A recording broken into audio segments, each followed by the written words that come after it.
Price കർത്താവിന്റെ അതിപരിശുദ്ധമായ നാം വാഴ്ത്തപ്പെടട്ടെ. ഈ നല്ല സമയത്ത് ഓർത്ത ദൈവത്തെ സ്തുതിക്കുകയും വാഴ്ത്തുകയും ചെയ്തു. വിവിധ സ്ഥലങ്ങളിൽ രാജ്യങ്ങളുമായിരുന്ന ദൈവവചനം കേൾക്കുന്ന എല്ലാ പ്രിയപ്പെട്ടവർക്കും കർത്താവായ യേശുക്രിസ്തുവിന്റെ വിലയേറിയ നാമത്തിൽ എന്റെ സ്നേഹവന്ദനത്തെ അറിയിക്കുന്നു. അല്പസമയത്തെ ദൈവവചന ചിന്തയ്ക്കായി ഒരു ദൈവവചന ഭാഗം വായിക്കുന്നു. യെശയ്യാ പ്രവാചകന്റെ പുസ്തകം 51 അധ്യായം 6 വാക്യം.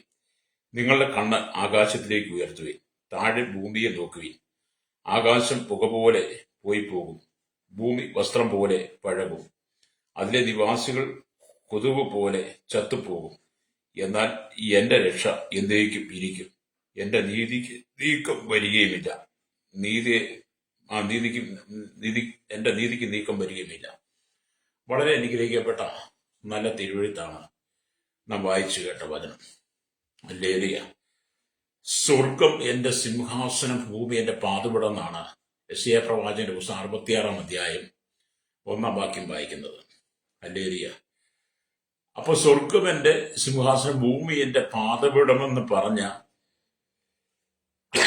നമ്മുടെ കർത്താവ് നമ്മോട് പറയുന്ന ശക്തമായ ദൂതാണ്, നിങ്ങളുടെ കണ്ണുകൾ ആകാശത്തിലേക്ക് ഉയർത്തുവിൻ, താഴെ ഭൂമിയിലേക്ക് നോക്കുകയും. ഹല്ലേലൂയ. ആകാശവും ഭൂമി സൃഷ്ടിച്ച കർത്താവിങ്കിൽ നിന്ന് നിങ്ങൾക്ക് വേണ്ടുന്ന സകല കൃപകളും നന്മകളും അനുഗ്രഹങ്ങളും ദൈവം വർഷിപ്പിക്കും. ഹല്ലേലൂയ. ഭൂമിയിലുള്ളതെല്ലാം നഷ്ടപ്പെടുമ്പോൾ, ഭൂമിയിലുള്ളതെല്ലാം നശിക്കുമ്പോൾ, ആകാശം പുക പോലെ മാറിപ്പോകുമ്പോൾ, സ്വർഗം എന്റെ സിംഹാസനം, ഭൂമി എന്റെ പാദപീഠം എന്ന് പറഞ്ഞ ദൈവത്തിന്റെ വചനത്തിന് മാറ്റമില്ല. ആകാശവും ഭൂമി ഒഴിഞ്ഞു പോകും, എന്നാൽ എന്റെ വചനങ്ങളോ നിലനിൽക്കുന്ന, അത് മാറിപ്പോകുന്നതല്ല. അപ്പം വചനം സ്ഥിരമായിട്ട് നമ്മുടെ ഉള്ളിൽ വസിക്കുമ്പോഴാണ്, വചനത്തിന് സ്ഥിരമായി നാം കാതുകൾ കൊടുക്കുമ്പോൾ, വചനം സ്ഥിരമായി വായിച്ച് ധ്യാനിക്കുമ്പോഴാണ് സ്വർഗീയ അനുഗ്രഹങ്ങളെ ദൈവം അളവ് കൂടാതെ തന്റെ ഭക്തന്മാരുടെ മേൽ പകരുന്നത് വ്യക്തം ചെയ്യും. വചനം വായിക്കുവാനും വചനം ശ്രവിക്കുവാനും വചനം ശ്രദ്ധിപ്പാനും സുവിശേഷ യോഗങ്ങളിൽ പങ്കെടുക്കാനും ദൈവവചന പ്രസംഗം കേൾക്കുവാനും കഴിയാത്തവർക്ക് അവരുടെ മനസ്സ് മുരടിച്ചതാണ്. വചനം കേൾക്കിട്ടിട്ട് അതിനെ വിമർശിക്കുന്നവരായി തീരുന്നാലും, അതിനെ മാർക്കിടുന്നവരും കണക്കിടുന്നവരുമായി തീർന്നാലും അവരുടെ ഹൃദയം കഠിനമാണ്. കാരണം അവരൊന്നും ആകാശത്തിലേക്ക് നോക്കുവാനോ ദൈവത്തിന്റെ സിംഹാസനത്തെ ശ്രദ്ധിക്കുവാനോ ഭൂമിയിലെ അവരുടെ പ്രവൃത്തികളെ ചിന്തിക്കുവാനോ വരുന്നവരല്ല. അവരെല്ലാം കുറ്റം വിധിക്കാൻ വേണ്ടി വരുന്നവരാണ്. ഹല്ലേലൂയ. അങ്ങനെയുള്ളവർക്ക് അനുഗ്രഹങ്ങളെ മുഴുവൻ തടസ്സമായി നിൽക്കും, വ്യക്തം ചെയ്യും. അതുകൊണ്ട് കർത്താവ് പറയാണ്, നിങ്ങളുടെ കണ്ണ് ആകാശത്തിലേക്ക് ഉയർത്തുവിൻ. ഒരു ഭക്തനെ സംബന്ധിച്ചിടത്തോളം നമ്മുടെ കണ്ണ് എങ്ങോട്ടായിരിക്കും ഉയർന്ന? ആകാശത്തിലേക്ക് ഉയർത്തണം. എന്നാൽ ഇന്നത്തെ കാലഘട്ടത്തിൽ മനുഷ്യന്റെ കണ്ണുകൾ മുഴുവൻ മനുഷ്യനിലേക്ക് തന്നെയാണ്. മനുഷ്യന്റെ കണ്ണ് മുഴുവൻ വിദേശ രാജ്യങ്ങളിലേക്കാണ്.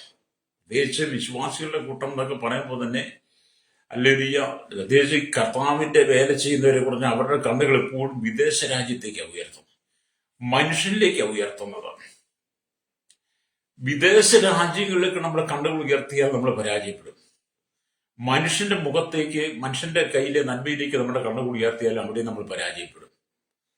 എന്നാൽ സ്വർഗത്തെയും ഭൂമിയും സൃഷ്ടിച്ച സൃഷ്ടാവായ ദൈവം, മാറ്റമില്ലാത്ത ദൈവം, സർവശക്തനായ സർവജ്ഞാനിയായ ദൈവത്തിന്റെ മുഖത്തേക്കാണ് നമ്മൾ കണ്ണുകൾ ഉയർത്തുന്നതെങ്കിൽ നമ്മുടെ മുഖം ഒരിക്കലും വാടിപ്പോകത്തില്ല. അതുകൊണ്ടാണ് 34 സങ്കീർത്തനങ്ങൾ വായിച്ച, അവങ്കിലേക്ക് നോക്കിയവർ പ്രകാശരായി, അവരുടെ മുഖമോ ലജ്ജിച്ചു പോയതില്ല. അപ്പൊ യഹോവയായ ദൈവത്തിലേക്ക് ദാവീദ് നോക്കിയത് കൊണ്ട് ദാവീദിന്റെ ജീവിതം പരാജയമല്ലായിരുന്നു. തന്റെ ജീവിത സാഹചര്യങ്ങളിൽ താൻ കടന്നുപോയ പ്രതികൂല സാഹചര്യങ്ങളെല്ലാം അതിജീവിക്കുവാൻ ദാവീദിന് കഴിഞ്ഞു എന്നുള്ളതാണ്. അതുകൊണ്ട് ആ ഭക്തൻ എഴുതി വെച്ചത്, യഹോവ എന്റെ ഇടയനാകുന്നു, എനിക്ക് മുട്ടുണ്ടാകുകയില്ല. പച്ചയായ പുൽപ്പുറങ്ങൾ അവന്റെ കിടത്തുന്നു, സ്വസ്ഥതയുള്ള വെള്ളത്തിനെ നടത്തുന്നു. 23 സംഖ്യ നമ്മൾ കാണാപ്പാടവാം. ജനഭാഗത്തേക്ക് പോകുന്നത് ഭക്തന്റെ ചിന്ത എപ്പോഴും ഇതാണ്, സ്വർഗത്തിന്റെ ദൈവത്തിന്റെ മുഖത്തേക്ക് നോക്കുക എന്നുള്ളതാണ്. കാരണം ഈ കാണുന്ന മുഴു ലോകത്തെ സൃഷ്ടിച്ചത് യഹോവയായ ദൈവമാണ്. ഹല്ലേലൂയ. പുതിയ നിയമത്തിലേക്ക് വരുമ്പോൾ കർത്താവായ യേശു ക്രിസ്തുവിന്റെ മുഖത്ത് നോക്കിയവരാരും ലജ്ജിതരായിട്ടില്ല. യേശുവിനെ ഹൃദയം കൊണ്ട് വിശ്വസിച്ച് യേശു ക്രിസ്തുവിന്റെ പാപമോചനം പ്രാപിച്ച് യേശുവിന്റെ വിശുദ്ധ ജീവിതം നയിക്കുന്ന നമ്മുടെ ശരീരങ്ങളെ ജീവനും വിശുദ്ധിയും ദൈവത്തിന് പ്രസാദമുള്ള യാഗമായി സമർപ്പിച്ചിട്ടുള്ള ഈ ലോകത്തിന് അന്യൂപരായി തീരാതെ നന്മയും പ്രസാദം പൂർണ്ണതയും ദൈവഹിതം തിരിച്ചറിഞ്ഞ് ജീവിക്കുന്നവർ, ജഡത്തിലെ ആത്മാവിലെ സകല കൺവിഷതയ്ക്ക് വിശുദ്ധിയും ദൈവഹിതം ജീവിക്കുന്നവർ, ക്രിസ്തുവേശുള്ള ജഡത്തിന്റെ രാഗങ്ങളോട് ക്രൂശിച്ചവർ, മോഹങ്ങൾ ജനിക്കുവാൻ ജനത്തിനായി ചിന്തിക്കാത്തവർ, അല്ലേ, അങ്ങനെ വിവിധ മേഖല വചനം പറയുന്നേ, അവർ ഒരു നാളും ലജ്ജിച്ചു പോകുകയില്ല. അല്ലേ. അതുകൊണ്ട് നമ്മുടെ കണ്ണുകൾ എപ്പോഴും നമ്മൾ ഉയരങ്ങളിലേക്ക് ഉയർത്തണം. രക്തച്ചയൻ. അല്ലേ. നമ്മെ സഹായിപ്പാൻ കഴിയുന്നതെല്ലാം കർത്താവിന്. ഞാൻ നിങ്ങളോട് പറയട്ടെ, ഞാൻ പറയുന്ന വാക്ക് തെറ്റിപ്പോയാലും നിങ്ങൾ അത് സഭയോർത്ത് ക്ഷമിക്കുക. ഞാൻ നിങ്ങളോട് ചില കാര്യങ്ങൾ പറയാം. എന്റെ ജീവിതാനുഭവം. എന്റെ ജീവിതത്തിൽ ഒരുപാട് കഷ്ടങ്ങൾ കടന്നു, ഒരുപാട് പ്രതിസന്ധികൾ കടന്നു, ഒരുപാട് ഞെരുക്കങ്ങൾ കടന്നു, സാമ്പത്തികമായി ഒരുപാട് പ്രതിസന്ധികളുടെ കടന്നുപോയി. എന്റെ വൈഫ് മരിച്ചതിന് ശേഷമായി ജീവിതത്തിൽ ഒരുപാട് ഭാരങ്ങൾ കടന്നു വന്നു. എന്റെ കുട്ടിയെ പഠിപ്പിക്കുന്നതിന് വേണ്ടി ഒരുപാട് ഞെരുക്കങ്ങളിലൂടെ കടന്നു പോകേണ്ടി വന്നു. ലേലിയ. അങ്ങനെയുള്ള സന്ദർഭങ്ങളിൽ പലരെയും ഞാൻ വിളിച്ചിട്ടുണ്ട്, പലരോടും ഞാൻ ചെറിയൊരു ഹെൽപ്പ് ചോദിച്ചിട്ടുണ്ട്. പക്ഷെ ആരും ഒരു വാക്ക് പോലും തിരിഞ്ഞു നോക്കിയില്ല. പ്രവേശനം. അതിനു മുമ്പ് എന്നോട് എല്ലാവരും പറഞ്ഞു, സാരമില്ല പാസ്, ഞങ്ങൾ സമയത്തേക്കുൾ പറഞ്ഞാൽ മതി, ഞങ്ങൾ ചെറിയ ഹെൽപ്പ് ചെയ്യാം എന്നൊക്കെ പറഞ്ഞു. പക്ഷേ ഞാൻ വിളിച്ച ഫോണുകളെല്ലാം നിശബ്ദമായിരുന്നു. അതുവരെ വിളിച്ച ഫോണുകളൊക്കെ പിന്നീട് എടുക്കാറായി. പിന്നെ പല മെസ്സേജ് ഇട്ട് നോക്കി, അതിന് മറുപടി പോലും വന്നില്ല. അല്ലേലിയ. പരാതിയും പരിഭവമൊന്നും അല്ല കേട്ടോ. അല്ലേലിയ. അന്ന് ഈ പ്രവാചകന്റെ വാക്ക് ഈ വചനം എന്റെ ഉള്ളിലേക്ക് വന്നു. നിങ്ങളുടെ കണ്ണ് ആകാശത്തിലേക്ക് ഉയർത്തുവിൻ, ഭൂമിയിലേക്ക് നോക്കുവിൻ. ആകാശത്തിൽ ദൈവം വെച്ചിരിക്കുന്നതും ഭൂമിയിൽ ദൈവത്തിന്റെ സൃഷ്ടി, മനുഷ്യമുഖം അന്വേഷിക്കരുത് ലഹരിയ എന്ന് ഞാൻ പഠിക്കുവാൻ കഴിഞ്ഞു. സ്തോത്രം. അതായത് നമ്മളങ്ങനെ ചില പ്രതിസന്ധി ഇവിടെ കടന്നു പോകും കേട്ടോ. അല്ലേലിയ. പക്ഷെ നമ്മൾ ദൈവമുഖമാണ് അന്വേഷിക്കുന്നെങ്കിൽ കർത്താവ് നിങ്ങളെ കാത്തു പരിപാലിക്കും. എന്നെ കേൾക്കുന്നവരെ സ്നേഹിത, ജീവിതത്തിൽ കടങ്ങളും ബാധ്യതകളും പ്രശ്നങ്ങളും ഇല്ലാത്തവരാരുമില്ല. അല്ലേലേ. പ്രതികൂലങ്ങളെ തരണം ചെയ്ത് ജീവിക്കുന്ന ഒരു അനവധി ആളുകൾ. സാമ്പത്തികമായി നമുക്ക് ഈ ഭൂമിയിൽ വളരെ വലിയ ആവശ്യമുള്ള സമയങ്ങളാണ്. പണമില്ലെങ്കിൽ നമ്മളെല്ലാം പിണമെന്നാണ് പറയുന്നത്. അല്ലേ. കഴിഞ്ഞ ദിവസം ഞാൻ രാത്രി ഒരാളോട് സംസാരിച്ചപ്പോൾ പണത്തിന്റെ കാര്യത്തെക്കുറിച്ച് പറഞ്ഞപ്പോഴാണ് പറഞ്ഞത്, പണമില്ലാത്തവരെല്ലാം പിണമാണെന്ന്. പ്രൈസ്. അപ്പൊ അത് പറയാൻ കാരണം ഒരു സഹോദരിനോട്, എന്റെ പാസ്റ്റർ ഒരു വീടിന്റെ പണി തുടങ്ങണമെന്ന് ആഗ്രഹിച്ചിട്ട് കാലങ്ങളായി, ലോണ് കിട്ടുന്നില്ല, ഉണ്ടായിരുന്ന വീട് ഇടിഞ്ഞു പൊളിഞ്ഞു പോയി, ഇപ്പൊ ഒരു ഷെഡിനകത്താണ് താമസിക്കുന്നത്. അല്ലേ.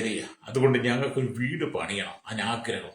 ഞാനപ്പോൾ പറഞ്ഞു, എന്നോട് ഒരുപാട് പേര് അവരുടെ വീടിന്റെ പണിയെക്കുറിച്ച് പറഞ്ഞിട്ടുണ്ട്. ഈ സൗകര്യം ഒരു വീട് പണിത് തരാമെന്ന് പറഞ്ഞവരെല്ലാം മാറിപ്പോയെന്ന് പറഞ്ഞു.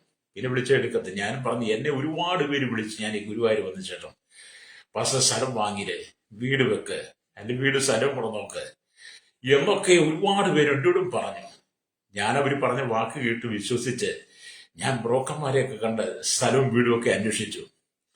അവർ പറഞ്ഞ വിലകൾ, ഇവിടുത്തെ മാന്യമായ ഇവിടെ നാട്ടിൽ നടക്കാനുള്ള വിലകൾ എന്നോട് വിളിച്ചു പറഞ്ഞപ്പോൾ അവർ പറഞ്ഞു, നാട്ടിലൊക്കെ ഈ വില ഇല്ലല്ലോ. ഏരിയ ഗുരുവായൂരിനെ സംബന്ധിച്ചിടത്തോളം പറയുമ്പോൾ ഇവിടെ വസ്തുവിന് ഒരിക്കലും വില കുറയില്ല. ഇവിടെ എല്ലാ ദിവസവും വില കൂടിക്കൊണ്ടിരിക്കുക. നാട്ടുപുറത്ത് ഒരുപക്ഷെ സെന്റിന് 50,000 കിട്ടിയേക്കുമായിരിക്കും. പക്ഷെ ഗുരുവായൂരെ സംബന്ധിച്ച് ഏറ്റവും ഉള്ളിലായാലും 5 ലക്ഷം രൂപ കൊടുക്കണം. ഒരുപാട് ഉള്ളിലേക്ക് പോയി ചിലപ്പോൾ 2.5-3 കിട്ടിയേക്കുമായിരിക്കും. അപ്പൊ അത് പറഞ്ഞപ്പോൾ അവർ എല്ലാവരും ഒഴിഞ്ഞു. അങ്ങനെയൊക്കെയാണ് മനുഷ്യൻ. അതുകൊണ്ട് മാനുഷിക മുഖം അന്വേഷിക്കാൻ പാടില്ല. അനുഭവങ്ങളാകട്ടോ. അപ്പം പണമില്ലെങ്കിൽ നമ്മുടെ ജീവിതമെല്ലാം വളരെ പ്രയാസമാണ്. എല്ലേരിയ. എന്നെ കേൾക്കുന്ന സ്നേഹിതരെ, അതുകൊണ്ട് കർത്താവ് ആകാശത്തിലേക്ക് നിങ്ങളുടെ കണ്ണ് ആകാശത്തിലേക്ക് ഉയർത്തുക.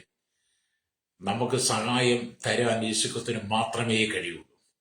യേശുവിന് മാത്രമേ നിങ്ങളെ സഹായിക്കാൻ കഴിയുള്ളൂ. നിങ്ങളുടെ പ്രശ്നങ്ങൾക്കകത്ത് ഇടപെടുവാൻ യേശുവിനെ കഴിയുള്ളൂ. നിങ്ങളുടെ പ്രശ്ന സങ്കീർണമായ ജീവിതത്തിൽ നിങ്ങളുടെ കടബാധ്യത തീർത്തു തരുവാൻ ഒരു വഴി ഒരുക്കുവാൻ, മുഖാന്തരം ഒരുക്കുവാൻ ദൈവത്തിനെ കഴിയുള്ളൂ. എന്തുകൊണ്ട് മനുഷ്യൻ നിങ്ങളെ സഹായിക്കുകയില്ല എന്നല്ല ഞാൻ പറഞ്ഞത്. നിങ്ങൾക്ക് സഹായം വരണമെങ്കിൽ, നിങ്ങൾക്ക് സഹായം കിട്ടണമെങ്കിൽ നിങ്ങൾ ദൈവത്തോട് പ്രാർത്ഥിക്കണം. ദൈവം അതിനുള്ള മുഖാന്തരങ്ങളെ, വ്യക്തികളെ ദൈവമായിട്ട് എഴുന്നേൽപ്പിക്കും. അല്ലേ. അവിടെ നമ്മൾ മനുഷ്യമുഖമല്ല നോക്കുന്നത്, ദൈവമുഖം നോക്കിയപ്പോഴാണ് നിങ്ങൾക്ക് വേണ്ടുന്ന സഹായഹസ്തവുമായി നിങ്ങളെ ചെല്ലി സമീപിക്കുന്നത്. അങ്ങനെ ദൈവം ഉപയോഗിക്കുന്ന അനവധി ദൈവമക്കൾ, വിശ്വാസത്തിൽ കടന്നു വരാത്ത അനവധി ആളുകളുണ്ട്. ഫ്രേസറോ. അപ്പൊ നമ്മളെപ്പോഴും ദൈവത്തിന്റെ മുഖമാണ് അന്വേഷിക്കേണ്ടത്. ഹല്ലേലൂയ.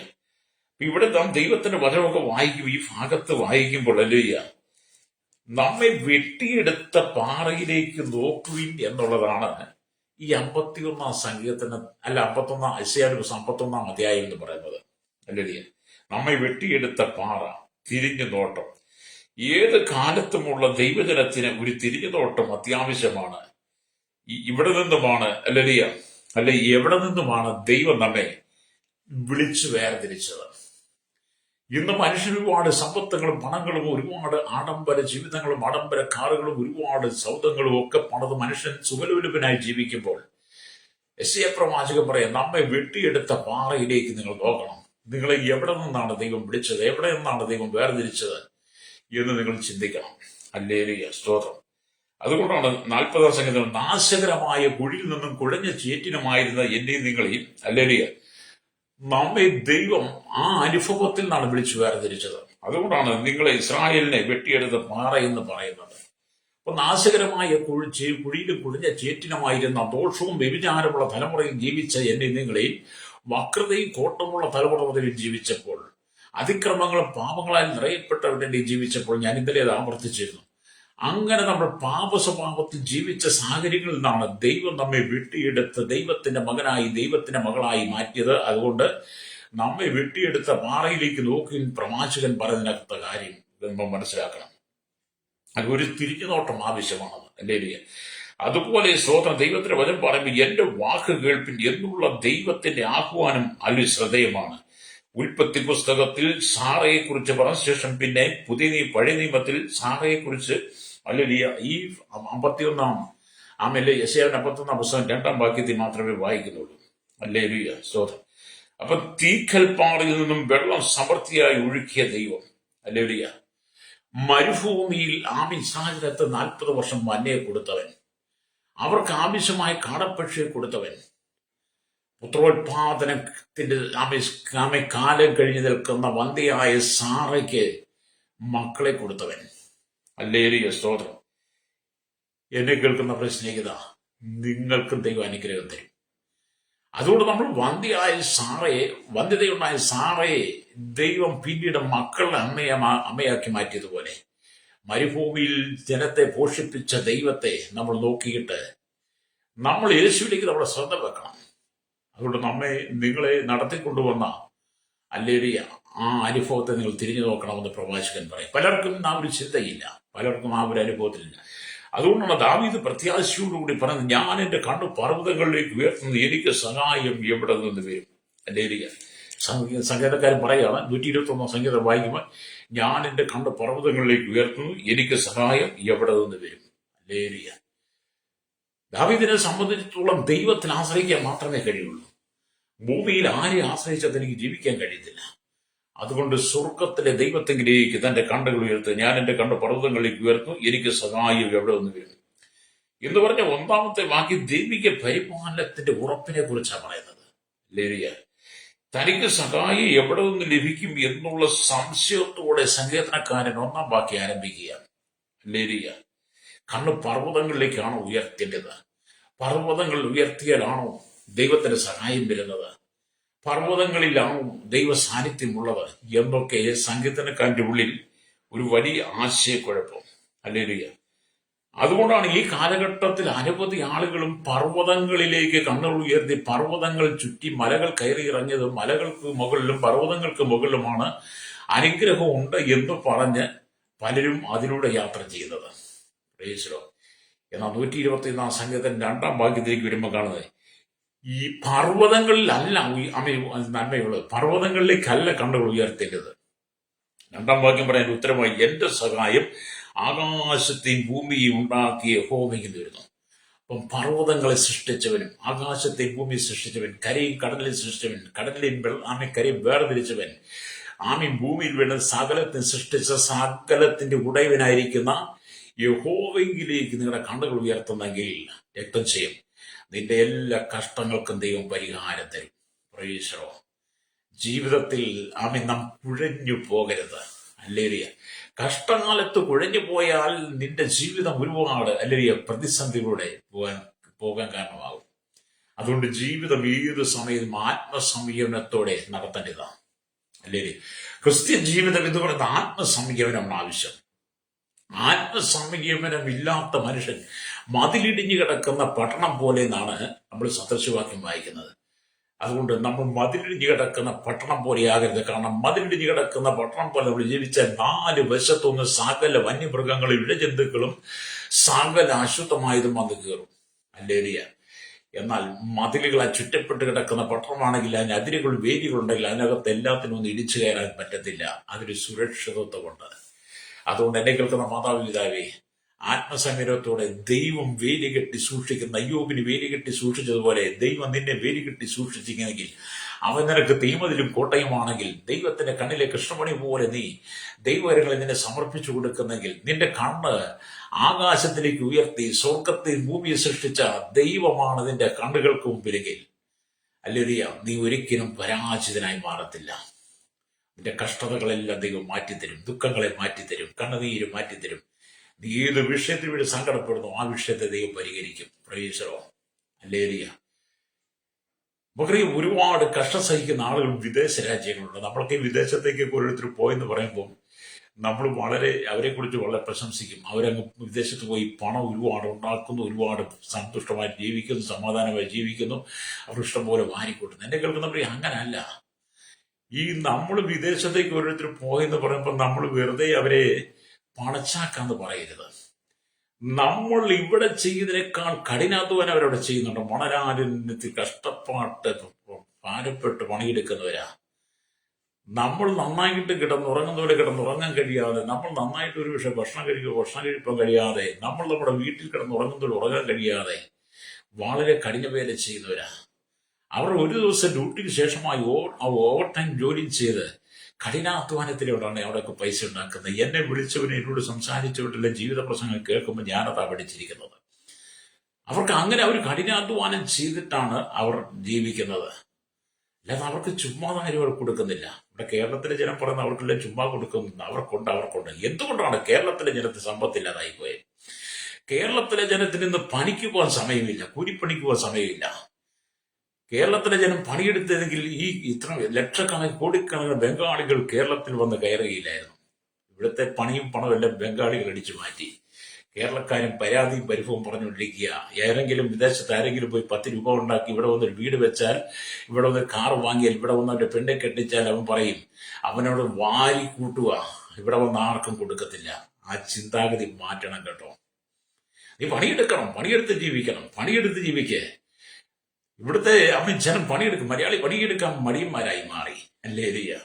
ബംഗാളി പണിയെടുക്കാൻ ഉത്സാഹമുള്ളവരായി മാറി. അതുകൊണ്ട് അവൻ മാസം തോറും പണിയെടുത്ത് ദിവസം തോറും അവന്റെ പൈസ തങ്ങളുടെ വീട്ടിലേക്ക് അയച്ചുകൊണ്ടിരിക്കുക. അപ്പൊ ഞാൻ പറയാൻ കാരണം, ഞാൻ ചിന്തിച്ചതിലും പഠിച്ചതിലും ഒരുപാട് കഷ്ടം സഹിക്കുന്നവർ വിദേശ രാജ്യങ്ങളുണ്ട്. എന്നെ കേൾക്കുന്ന ശ്രോതാവേ, എന്നെ കേൾക്കുന്ന പ്രിയ സ്നേഹിത, നിന്റെ കഷ്ടതയുടെ നിലയിൽ ഇറങ്ങി ഒരു ദൈവമുണ്ട്. ദൈവം നമ്മുടെ സങ്കേതവും ബലവുമാകുന്ന കഷ്ടങ്ങൾ അവന് ഏറ്റു അടുത്ത തുണയാകുന്നു എന്ന് 46 സങ്കീർത്തനം വായിക്കുന്നുണ്ട്. ഇന്ന് പകൽ ഞാൻ ദൈവത്തിന് വചനപ്പെടട്ടെ. നീ കഷ്ടതയുടെ നടുവിലാണോ? സങ്കടത്തിന്റെ നടുവിലാണോ? നിരാശയുടെ നടുവിലാണോ? ദുഃഖത്തിന്റെ നടുവിലാണോ? ഭാരങ്ങളുടെ നടുവിലാണോ? ഒരു ഭവനമില്ലാത്തതാണോ നിനക്ക് പ്രശ്നം? ദൈവം നിനക്ക് നിന്നോട് കരുണ കാണിക്കും. ഞാൻ ആദ്യം പറഞ്ഞു, കഴിഞ്ഞ ദിവസം ഭവനമില്ലെന്ന് പറഞ്ഞ സഹോദരി വിഷയം എന്നെ കേൾക്കുന്ന പ്രശ്നിക്കുന്നത്. ഞാൻ ഇപ്പോൾ 25 വർഷമായി വാടകയ്ക്ക് താമസിക്കുന്നു. അല്ലേലിയ. 25 വർഷമായി. എനിക്ക് പരാതികളൊന്നും ദൈവത്തോടില്ല, പരിഭവങ്ങളൊന്നുമില്ല, സങ്കടങ്ങളൊന്നും പറയാനില്ല. ദൈവത്തിന് അത്ഭുതം ചെയ്യുവാൻ അല്ലേ അല്പസമയം മതി. നമ്മൾ ദൈവത്തെ ഏൽപ്പിച്ചു കൊടുത്തിരിക്കുക. സ്തോത്രം. 25 വർഷം വാടക കൊടുക്കുക എന്ന് പറഞ്ഞാൽ നിങ്ങളൊന്ന് ഓർത്ത് നോക്കി. അല്ലേലിയ. 25 വർഷം വാടക കൊടുത്ത് നിങ്ങൾ ജീവിക്കണം. അപ്പോഴേ അതിന്റെ വേദന അറിയുള്ളൂ. അതെ, നമ്മൾ പലവിധ കഷ്ടതയിലൂടെ കടന്നു പോകുന്നത്. ഞാൻ സൗകര്യം പറഞ്ഞു, ഞാൻ ഇതുപോലെ കടന്നു പോകുന്ന വ്യക്തിയാണ്. അതുകൊണ്ട് നിങ്ങൾ ഭവനത്തെ ഓർത്ത് ഭാരപ്പെടേണ്ട, ദൈവത്തോട് അവിശ്വസ്ത പറയേണ്ട, വിശ്വസിക്കുക. അല്ലെങ്കിൽ യേശു മാർത്തിയോടും മറിയോടും പറഞ്ഞു, തങ്ങളുടെ സഹോദരൻ മരിച്ച് ആമെ കല്ലറയ്ക്കകത്താ 4 ദിവസമായി നാറ്റം വെച്ച് തുടങ്ങി. അല്ലേലിയ. അപ്പം അവർ നമ്മുടെ സഹോദരനെ കുറിച്ച് വിലപിച്ച് കരഞ്ഞുകൊണ്ടിരിക്കുമ്പോൾ യേശുവിന് പറയുന്നുണ്ട്, വിശ്വസിച്ചാൽ നീ ദൈവത്തിന്റെ മഹത്വം കാണുന്നു. യോഹന്നാൻ 11:11 വായിക്കുന്നതാണ്.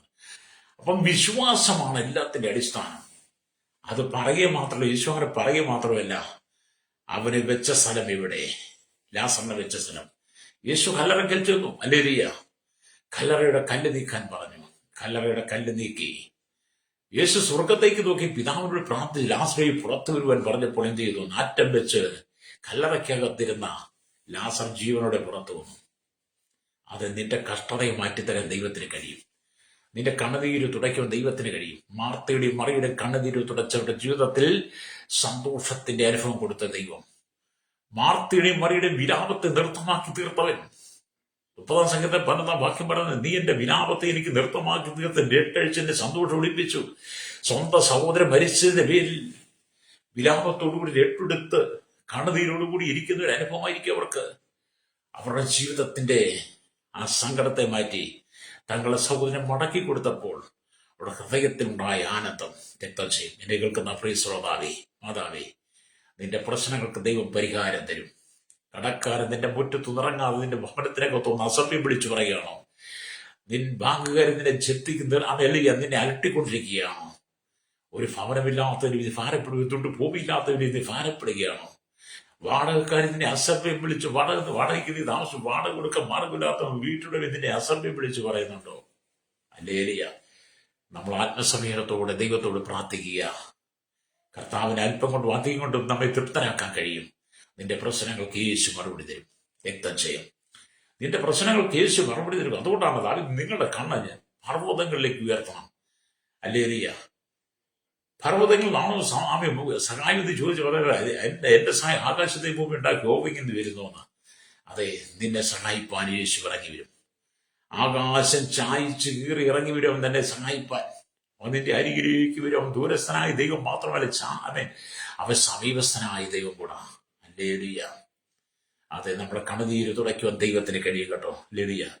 ഇവിടെ ദൈവത്തിന് പറഞ്ഞു, ഞാൻ എന്റെ കണ്ണ് പർവ്വതങ്ങളിലേക്ക് ഉയർന്ന എനിക്ക് സഹായം എവിടെ വരും? എന്റെ സഹായം ആകാശത്തെ ഭൂമി ഉണ്ടാക്കിയ യഹോവയിൽ നിന്ന് വരുന്നുവെന്ന് ആമേൻ ഭക്തൻ പറയുക. 124-ാം സങ്കീർത്തനം വായിക്കുമ്പോൾ എന്റെ 8-ാമത്തെ വാക്യം ഇങ്ങനെ രേഖപ്പെടുത്തി. 124-ാം സങ്കീർത്തനം 8-ാം വാക്യം വായിക്കുമ്പോൾ, നമ്മുടെ സഹായം ആകാശത്തെ ഭൂമി ഉണ്ടാക്കിയ യഹോവയുടെ നാമത്തിലിരിക്കുന്നു എന്നാണ്. 121 വായിച്ചിട്ട് 124-8 വരുമ്പോൾ, നമ്മുടെ സഹായം ആകാശത്തെ ഭൂമി ഉണ്ടാക്കി യഹോവയുടെ നാമത്തിലിരിക്കുന്നു. അത് നിങ്ങൾ കർത്താവായ യേശുക്രിസ്തുവിന്റെ നാമത്തിൽ നിങ്ങൾ പ്രാർത്ഥിക്കുമ്പോൾ, കർത്താവായ യേശുക്രിസ്തുവിന്റെ നാമത്തിൽ ആശ്രയിക്കുമ്പോൾ നിന്റെ പ്രശ്നത്തിന് പരിഹാരം ഉണ്ടാകും. ഭൂമിയിൽ അനവധി നാമങ്ങളുണ്ട്. ഒരുപാട് നാമം ഭൂമിയിൽ ഉച്ചരിക്കുന്നുണ്ട്. പക്ഷെ നിന്നെ സഹായിക്കാൻ കഴിവുള്ളവന്റെ നാമം ഏതാണ്? ഈ കാണുന്ന മുഴു ലോകത്തെ സൃഷ്ടിച്ച കർത്താവായ യേശുക്രിസ്തുവിന് മാത്രമേ നിന്റെ സകല പ്രശ്നങ്ങൾക്കും പരിഹാരം നൽകാൻ കഴിയൂ. ആമേൻ. നിന്റെ കുടുംബത്തിന്റെ A to Z കാര്യങ്ങൾ അറിയുന്നവൻ ദൈവം. അങ്ങനെയൊക്കെ നമ്മൾ പറയാറുണ്ടല്ലോ അല്ലേ? പ്രൈസറോ. അതേ സ്നേഹിത, നമ്മൾ കർത്താവിൽ വലിയൊരു വിശ്വാസം വെക്കണം. ഇബ്രായ ലേഖനക്കാരൻ പറയുന്നുണ്ട്, വിശ്വാസം എന്നതും ആശിക്കുന്നതിന് ഉറപ്പും കാണാത്ത കാര്യങ്ങൾ നിശ്ചയമാകുന്നു. ഇബ്രായ ലേഖനം 11:1 നമ്മെ പറഞ്ഞിട്ട് വിശ്വാസ വീരന്മാരുടെ വലിയൊരു പട്ടിക തന്നെ ഇബ്രായ ലേഖനം 11-ാം അധ്യായത്തിൽ വെളിപ്പെടുത്തുക. ഞാൻ പലപ്പോഴും കഷ്ടതയുടെ, സങ്കടത്തിന്റെ, ദുഃഖത്തിന്റെ, കണ്ണുനീരിന്റെ തടിയുടെ ഞെരുക്കത്തിലൂടെ കടന്നുപോകും, സാമ്പത്തിക ഞെരുക്കത്തിലൂടെ കടന്നു പോകുമ്പോൾ ഞാൻ പലപ്പോഴും വിശ്വാസ വീരന്മാരെ നടത്തിയ വിധങ്ങളേക്ക് ഓർത്ത് ദൈവസന്നിധി ധ്യാനിക്കാറുണ്ട്. എന്നിട്ട് ഞാനും പറയും, ദൈവം എന്നെ നടത്തും. ഈ ദൈവം എന്നേക്കും നമ്മുടെ ദൈവം. അവൻ നാം മാറേണ്ട വഴിയെന്ന് ജീവവരെന്ന് വഴി നടത്തുമെന്ന് ഞാനും പറയാറുണ്ട്. അത് 48-ാം സങ്കീർത്തനത്തിന്റെ 14-ാം വാക്യം നിങ്ങൾ വായിച്ചോളൂ. ഈ ദൈവം എന്നേക്കും നമ്മുടെ ദൈവം. അവൻ നമ്മെ ജീവപര്യന്തം വഴി നടത്തും. ഓരോ പുത്രന്മാർക്ക് അനുഭവമുണ്ട്. അതുകൊണ്ടാണ് അവർ പറയുന്നത്, അവർക്ക് മനസ്സിലായി ഈ ദൈവം എന്നേക്കും ജീവപര്യന്തം വഴി നടത്തുന്നവരാണ്. അത് എന്നെ കേൾക്കുന്ന മാതാപിതാവേ, നീ വിശ്വസിക്കുന്ന കർത്താവായ യേശുക്രിസ്തു ജീവപര്യന്തത്തിന്റെ വഴി നടത്താൻ വിശ്വസ്തനാണ്. രോഗിയായി കിടക്കുകയാണോ? അല്ലെങ്കിൽ സർജറിക്ക് പണമില്ല നീ ഭാരപ്പെടുകയാണോ? ഹോസ്പിറ്റലിലെ ബില്ല് തീർക്കാൻ മാർഗമില്ലാതെ കിടക്കുകയാണോ? അല്ലെങ്കിൽ മക്കളെ പഠിപ്പിക്കാൻ മാർഗമില്ലാത്ത അനുഭവമാണോ? ഫീസുകൾ കൊടുക്കാൻ പ്രയാസപ്പെട്ടിരിക്കുകയാണോ? നാളെ രാവിലെ എന്ത് ചെയ്യുമെന്നോർത്ത് നീ ഭാരപ്പെടുകയാണോ? ഒന്നിനെ കുറിച്ചും വിചാരപ്പെടണ്ട. എല്ലാത്തിനും സ്തോത്രം ചെയ്യുവിൻ. നിങ്ങളുടെ ആവശ്യങ്ങൾ സ്തോത്രത്തോടെ ദൈവത്തോട് അറിയിക്കുക എത്രയും വേണ്ടതെന്ന ഫിലിപ്പ് ലേഖനം. ഒരുപക്ഷെ ഞാനിത് പറയുമ്പോൾ നിങ്ങൾ ഒരു പാസ്റ്റർ ഇങ്ങനെയൊക്കെ പറയാം, അത് നിങ്ങളിൽ ഒരുവനാ ഞാൻ. നിങ്ങളിൽ ഒരുവൻ, നിങ്ങൾ അനുഭവിക്കുന്ന എല്ലാ കഷ്ടങ്ങളും നഷ്ടങ്ങളും വേദനകളും ദുഃഖങ്ങളും ഞാനും അനുഭവിക്കുന്നുണ്ട്. പക്ഷെ ഞാൻ പ്രത്യാശയിലാണെന്ന് മാത്രം. ദൈവം എന്നെ നടത്തും. ഇസ്രായേലിനത്തെ 40 വർഷം വഴി നടത്തിയ ദൈവത്തിന് എന്നെ നടത്താൻ കഴിയുന്നുള്ള ഒരു വലിയ വിശ്വാസമാണ് എന്നെ നിലനിർത്തുന്നത്. സ്തോത്രം. പിന്നെ ഞാൻ ദൈവസനെ വിശ്വസിക്കുന്നത്, ഈ കാണുന്ന ആകാശത്തെ ഭൂമി സൃഷ്ടിച്ച് സകല ജരാചരങ്ങളെ നിർമ്മിച്ചവൻ, ഈ പ്രകൃതിയെ ഓരോ ദിവസവും നിയന്ത്രിച്ച് നിർത്തുന്നവൻ, ആകാശത്തിലൂടെ പറക്കുന്ന കോടാനുകൂടി പക്ഷിപറവജാതികൾക്ക് തീ കൊടുക്കുന്നവൻ, കാട്ടിലെ മൃഗങ്ങൾക്കും നാട്ടിലെ മൃഗങ്ങൾക്കും ഭക്ഷണം കൊടുക്കുന്നവൻ, കരയുന്ന കാക്കക്കുഞ്ഞുങ്ങൾക്കും ആഹാരം കൊടുക്കുന്നവൻ, സമുദ്രത്തിലെ എണ്ണിയാലൊടുങ്ങാത്ത മത്സ്യങ്ങൾക്ക്, സമുദ്രജീവികൾക്ക് ആഹാരം കൊടുക്കുന്നവൻ. ഹല്ലേലൂയ. ഈ 800 കോടിയധികം ജനത്തെ സംരക്ഷിക്കാൻ കഴിയില്ലേ? കഴിയുന്ന ഭൂമിയിൽ 800 കോടിയിലധികം ജനമുണ്ടെന്ന. ഹല്ലേലൂയ. 800 കോടിയധികം ജനം ഭൂമിയിൽ, മനുഷ്യൻ. എന്നാൽ ആകാശത്തിൽ പറക്കുന്ന പക്ഷപർവ്വജാതികൾ 800 കോടിയിലും അധികമാണ്. ഹല്ലേലൂയ. നമ്മളെക്കാൾ എത്രയോ മടങ്ങാം. സമുദ്രമാർഗത്തിലെ മത്സ്യങ്ങൾ 800 കോടിയേ ഉള്ളൂ. 800 കോടിയുള്ളതിൽ ഒറ്റ ദിവസം 800 കോടി മീനെ പിടിച്ച് കടല് ശൂന്യമാക്കിയേനെ. പക്ഷെ എത്രയോ കോടിക്കണക്കിന് മത്സ്യങ്ങളാണ് ഹല്ലേലൂയ സമുദ്രമാർഗങ്ങളിൽ. അവയ്ക്കെല്ലാം തീ കൊടുക്കുന്നവൻ. ഹല്ലേലൂയ. കാട്ടിലെ മൃഗങ്ങളെയെല്ലാം വന്യമൃഗങ്ങൾ പിടിച്ചു തിന്നിട്ട് കാട് ശൂന്യമായി തീർന്നേ. പക്ഷെ കാട്ടിലെ മൃഗങ്ങൾ പെരുകിയ, നാട്ടിലെ മൃഗങ്ങൾ പെരുകിയാണ്. അതിനെല്ലാം തീ കൊടുക്കുന്ന ഒരു ദൈവമില്ലേ? ഹല്ലേലൂയ. നിന്നെ നടത്താൻ എന്റെ ദൈവം വിശ്വസ്തനാ. Praise the Lord. അപ്പം ഞാൻ പറയില്ല, സകലത്തെയും അറിയുന്നവൻ, കരയുന്ന കാക്കക്കുഞ്ഞുങ്ങൾക്കും മൃഗങ്ങൾക്കും ആഹാരം കൊടുക്കുന്ന ദൈവത്തിന്റെ കരങ്ങളിൽ നിന്നെ ഒന്ന് ഏൽപ്പിച്ചു കൊടുത്തുകൊണ്ട് നിന്റെ സങ്കടങ്ങൾ, വേദനയുടെ, ദുഃഖത്തോടെ, സ്തോത്രത്തോടെ നീ ദൈവത്തോട് പറയുന്നെങ്കിൽ അവൻ നിനക്ക് വേണ്ടി അത്ഭുതം ചെയ്യും. അതുകൊണ്ട് നിങ്ങളുടെ കണ്ണുകൾ സ്വർഗത്തിലേക്ക് ഉയർത്തുമ്പോൾ തീർച്ചയായും ആകാശഭൂമി ഉണ്ടാക്കിയ യഹോവ സിയോനിൽ നിങ്ങളെ അനുഗ്രഹിക്കുമെന്ന് 134 സങ്കീർത്തനം 3 വാക്യം പറയുന്നുണ്ട്. ഹല്ലേലൂയ. അത് നിങ്ങൾ ദൈവത്തിന് 134 സങ്കീർത്തനം ഹല്ലേലൂയ അതിന്റെ 3 വാക്യം എന്താ പറയുന്നത്? ആകാശവും ഭൂമി ഉണ്ടാക്കിയ യഹോവ സിയോനിൽ നിന്നെ അനുഗ്രഹിക്കുമാറാകട്ടെ. Praise the Lord. അപ്പൊ നമ്മുടെ കണ്ണുകൾ മുകളിലോട്ട് ഉയർത്തണം, നമ്മുടെ കരങ്ങൾ ഉയർത്തി പ്രാർത്ഥിക്കണം. Praise the Lord. ഇവിടെ 134 2 വാക്യം പറയും, വിശുദ്ധ മന്ദിരത്തിലേക്ക് എന്റെ കൈ ഉയർത്തി യഹോവയെ വാഴ്ത്തുവിൻ എന്ന് പറഞ്ഞിട്ടാണ് 3 വാക്യം പറയും, ആകാശഭൂമി ഉണ്ടാകെ യഹോവ സിയോനിൽ നിന്നെ അനുഗ്രഹിക്കുമാറാകട്ടെ. വിശുദ്ധ കരങ്ങൾ ഉയർത്തി പ്രാർത്ഥിക്കണം എന്ന് പറഞ്ഞാൽ സ്തോത്രമല്ലിയ. മോശ കൈ ഉയർത്തിയപ്പോൾ ഇസ്രായേൽ ജയിച്ചു അല്ലെങ്കിൽ എന്ന് പുറപ്പാട് ദിവസം 17:11 വായിക്കുന്നുണ്ട്. അമാലേക്കുമായി വലിയ യുദ്ധം നടക്കുമ്പോൾ ഹല്ലേലൂയ മോശയുടെ കൈ സ്തോത്രം ഉയർത്തിയെ പിടിച്ചപ്പോൾ ഹല്ലേലൂയ അമാലേക്ക് പരാജയപ്പെടും, ഇസ്രായേൽ ജനം ജയിക്കും. യോശുവയും കൂട്ടും താഴെ ഭയങ്കര യുദ്ധമാണ്. ഒരു മോശയുടെ കൈ താങ്ങി നിർത്തിയിരിക്കുക. അത് നിന്റെ കൈ വിശുദ്ധ മന്ദിരത്തിലേക്ക് ഉയർത്തുമ്പോൾ നീ ശത്രുവിനെ ജയിക്കും. ഹല്ലേലൂയ. നീ ശത്രുവിനെ ജയിക്കും, ശത്രു പരാജയപ്പെടും. അതുകൊണ്ടാണ് 3 വാക്യത്തിലേക്ക് വരുമ്പോൾ നാം കൈയും കണ്ണും ഹൃദയവും ദൈവത്തെ വാഴ്ത്തുന്നതിനായി ഉണരണം. നിങ്ങളുടെ കൈയും കണ്ണും എല്ലാം ദൈവത്തെ സ്തുതിക്കുന്നതിനായി നിങ്ങളുടെ കരങ്ങൾ ഉയർത്തണം, നിങ്ങളുടെ കണ്ണുകൾ മേലോട്ട് ഉയർത്തണം. ഹല്ലേലൂയ. നിങ്ങൾ ദൈവമുഖം അന്വേഷിക്കണം. 3 വാക്യത്തിൽ ദിവ്യമായ അനുഗ്രഹം തീർത്ഥാടകരുടെ മേൽ ഉണ്ടാകേണ്ടതിനായി, അല്ലെങ്കിൽ ദിവ്യമായ അനുഗ്രഹം വിശ്വാസികളുടെ മേൽ ഉണ്ടാകേണ്ടതിന് വേണ്ടി ഭക്തൻ പറയുക, പ്രാർത്ഥിക്കുക. സ്വർഗത്തിൽ സകല ആത്മീയ അനുഗ്രഹത്താലെ ദൈവം നമ്മെ ക്രിസ്തുവിൽ അനുഗ്രഹിച്ചിരിക്കുന്നു എന്നാണ് എഫെസ്യ ലേഖനം 1:3. സ്വർഗത്തിലെ സകല ആത്മീയ അനുഗ്രഹത്താലും അല്ലെങ്കിൽ ക്രിസ്തുവിൽ നമ്മെ അനുഗ്രഹിച്ച ദൈവം.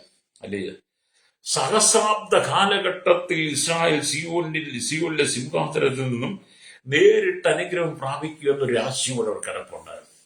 അതെ, അവിടെ കിടക്കട്ടെ. ഹല്ലേലൂയ. എന്നെ കേൾക്കുന്ന പ്രശ്നത്തിനെതിരെ നിങ്ങൾ ഭാരപ്പെടരുത്. നമ്മൾ ദൈവത്തിന്റെ വചനമൊക്കെ വായിച്ച് ഭാരപ്പെടുവാനല്ല, ദൈവവചനം വായിച്ച് നമ്മൾ ആത്മധൈര്യം പ്രാപിക്കാനാണ് ദൈവം പറയുന്നത്. സ്തോത്രം. നമ്മൾ ഒരിക്കലും നിരാശരായി മാറരുത്. നമ്മൾ ദാനിയേൽ പ്രവാചകന്റെ പുസ്തകമൊക്കെ വായിക്കുമ്പോൾ കാണുന്നുണ്ട്. ദാനിയേൽ പ്രവാചകന്റെ പുസ്തകം 4-ാം അധ്യായം 34-ാം വാക്യം വായിക്കുമ്പോൾ അവിടെ ഇങ്ങനെ എഴുതി വെച്ചിട്ടുണ്ട്: ആ കാലം കഴിഞ്ഞിട്ട് നെബൂഖദ്നേസർ എന്ന ഞാൻ സ്വർഗത്തേക്ക് കണ്ണുകൾ ഉയർത്തി, എന്റെ ബുദ്ധിയും എനിക്ക് മടങ്ങി വന്നു. ഞാൻ അത്യുന്നതനായവനെ വാഴ്ത്തി എന്നേക്കും ജീവിച്ചിരിക്കുന്നവനെ നമസ്കരിച്ച് സ്മരിച്ച് ബഹുമാനിക്കുകയും ചെയ്തു. അവന്റെ ആധിപത്യം എന്നും എന്നേക്കുമുള്ളത് എന്ന്, അവന്റെ രാജ്യത്വം തലമുറ തലമുറയായുള്ളതും അല്ലോ എന്ന് പറയുക. അല്ല, ഭാഗം ഒന്ന് വായിച്ചു നോക്കണം കേട്ടോ. ഞാനത് ഓർപ്പിച്ചു പോയെന്നുള്ളൂ. എന്ന് പറഞ്ഞ നെബൂഖദ്നേസർ ഒടുവിൽ ആമി എഴുതിയതാണ്. അല്ലേലൂയ. നിനക്ക് 7 കാലം കഴിയും. അല്ലേലൂയ. ഉടൻ തന്നെ ആ വാക്ക് നെബൂഖദ്നേസർ നിവൃത്തിയായി. അല്ലേലൂയ. അപ്പൊ നെബൂഖദ്നേസറിനെ കുറിച്ച് പറയുമ്പോൾ എന്താണ് അതിനകത്ത് നമുക്ക് വായിക്കുമ്പോൾ അവന്റെ ജീവിതത്തിൽ വന്നുപോയ ആമീൻ, അവൻ 7 വർഷം കാളയെപ്പോലെ പുല്ല് തിന്നും അല്ലേ എന്ന് ദൈവത്തിന് ഒരു ന്യായവിധി അവനുണ്ടായപ്പോൾ അത് അവന്റെ ജീവിതത്തിൽ വന്നു കഴിഞ്ഞു. 7 വർഷം കഴിയുമ്പോൾ അല്ലേ അത് മാറും. അല്ലേ അതുകൊണ്ടാണ് ആ കാലം കഴിഞ്ഞ ശേഷം എന്ന് പറയുന്നത്. അവന്റെ ആ ന്യായവിധി എന്നവനെ ദൈവം പുറപ്പെടുവിച്ചു എന്ന് പറഞ്ഞാൽ, എന്നെ കേൾക്കുന്ന പ്രശ്നം, നാം കടന്നു പോകുന്ന ജീവിത സാഹചര്യം ഏതായിരുന്നാലും അതിൽ നമ്മെ വിടിപ്പിക്കുവാൻ സർവശക്തനായ ദൈവത്തിന് കഴിയും. അല്ലേലൂയ. സർവശക്തനായ ദൈവത്തിന് കഴിയാത്തതായിട്ട് ഈ ഭൂമിയിൽ ഒന്നുമില്ല. നമ്മൾ ഒരുപക്ഷെ ചിന്തിക്കുന്നത് പോലെയല്ല ദൈവം ചിന്തിക്കുന്നത്. നമ്മൾ ചിന്തിക്കുന്നതും ദൈവം ചിന്തിക്കുന്നതും എല്ലാം രണ്ടും 2 തരങ്ങളിലാണ്. അതുകൊണ്ട് നിങ്ങൾ ഒരിക്കലും ഭാരപ്പെട്ടു പോകരുത് എന്ന് ദൈവത്തിന്റെ വചനം നമ്മെ ഓർപ്പിക്കുക. ജീവിതത്തിനകത്ത് നിരാശപ്പെട്ടു പോകാതെ ജീവിതത്തിനകത്ത് വിശുദ്ധിയോടെ നിൽക്കുന്നവനെയാണ് ദൈവം എല്ലാ കാലത്തും മാനിക്കുന്നത്. പ്രൈസ്. ഇവിടെ നാം ദൈവത്തിന്റെ വചനം വായിക്കുമ്പോൾ അല്ലേലൂയ, അവൻ നെബൂഖദ്നേസറിനെ കുറിച്ച് പറയുമ്പോൾ തിരുമേനിയെ മനുഷ്യരുടെ നിന്ന് നീക്കിക്കളയുകയും തിരുമനസ്സിലെ വാസം കാട്ടുമൃഗങ്ങളോടുകൂടെയാകും. തിരുമേനിയെ കാളയെപ്പോലെ പുല്ല് തീറ്റും. തിരുമേനി ആകാശത്തിലെ മഞ്ഞുകൊണ്ട് നനയും. മനുഷ്യരുടെ രാജ്യത്വത്തിന്മേൽ അത്യുന്നതനായവൻ വാഴുകയും അതിനെ തനിക്ക് ബോധിച്ചവന് കൊടുക്കുകയും ചെയ്യുന്നുവെന്ന് തിരുമനസ്സുകൊണ്ട് അറിയുന്നതുവരെ 7 കാലം കഴിയുമെന്ന് അല്ലേലൂയ നെബൂഖദ്നേസറിനോട് അല്ലേലൂയ ദാനിയേൽ ആമെ അല്ലയ അത് ദർശനം വെളിപ്പെടുത്തി കൊടുക്കുക. അല്ലേലൂയ.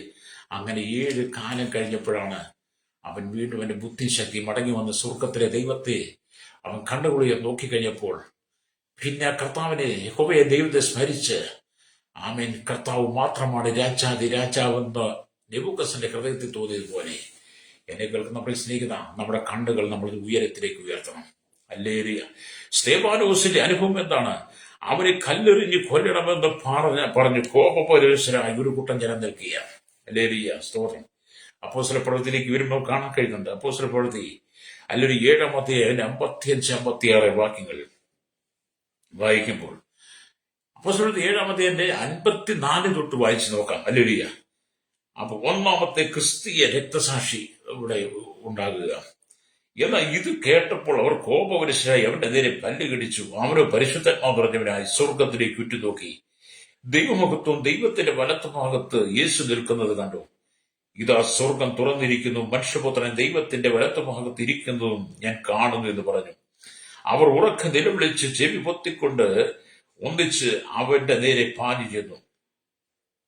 സ്തെഫാനോസിനെ ജനം കല്ലെറിയുമ്പോൾ എന്തിനാണ് സ്തെഫാനോസിനെ കല്ലെറിഞ്ഞത്? സ്തെഫാനോസിന് പിടിച്ചുപറിക്കാനോ മോഷ്ടാവോ ഒരു കൊലപാതകയോ ഒരു രാജ്യദ്രോഹ കുറ്റം ചെയ്തവനുമല്ല.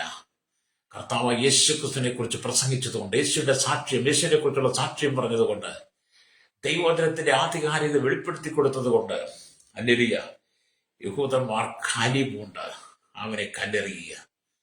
ആ കല്ലെറിഞ്ഞ സമയത്താണ് അവൻ സ്വർഗത്തിലേക്ക് ഉറ്റുനോക്കുന്നതും. ഹല്ലേലൂയ. സ്വർഗത്തിലേക്ക് ഹല്ലേലൂയ ഉറ്റുനോക്കി ദൈവമുഖത്തും ദൈവത്തിന്റെ വലത്തുഭാഗത്ത് യേശു നിൽക്കുന്നതും കണ്ടു. അതെ, സ്തെഫാനോസിനെ പോലെ ഇതേപോലെ കഷ്ടം വരുമ്പോൾ നമ്മൾ സ്വർഗത്തിലേക്ക് കണ്ടു ഉയർത്തണം. ക്രിസ്ത്യ പീഡനം വർദ്ധിച്ചുകൊണ്ട്, ക്രിസ്ത്യ സ്പർദ്ധകൾ വർദ്ധിച്ചുകൊണ്ടിരിക്കുക. ഹല്ലേലൂയ. നമ്മൾ ദൈവത്തെങ്കിലേക്ക് മടങ്ങിയ സ്തോത്രം. കഴിഞ്ഞ ദിവസം ഞാൻ പറഞ്ഞല്ലോ, നൈച്ചില്യം നടക്കുന്ന അക്രമങ്ങൾ, ഇസ്രയേലിൽ നടക്കുന്ന അക്രമങ്ങൾ. കഴിഞ്ഞ ദിവസങ്ങളിൽ നൈച്ചില്യത്തിൽ ഒരു കർഷക ഗ്രാമത്തെ മുഴുവൻ ചുട്ടരിച്ചു കൊന്നു. ഒരു കർഷക ഗ്രാമത്തിൽ ഉണ്ടായിരുന്ന ജനത്തെ മുഴുവൻ തീയിട്ട് ചുട്ടുകൊന്നു. ആമേൻ. തീവ്രവാദികൾ ഒന്നടങ്കം വന്നവർ താമസിച്ച ഗ്രാമത്തെ വളഞ്ഞു. ഓടി ഒളിക്കുവാൻ, ഓടി രക്ഷപ്പെടാൻ ശ്രമിച്ചവരെല്ലാം വെടിവെച്ചു കൊന്നു. ഹല്ലേലൂയ. ബാക്കിയുള്ളവരെ ഒന്നിച്ച് തീയിട്ട് ചുട്ടുകൊന്നു.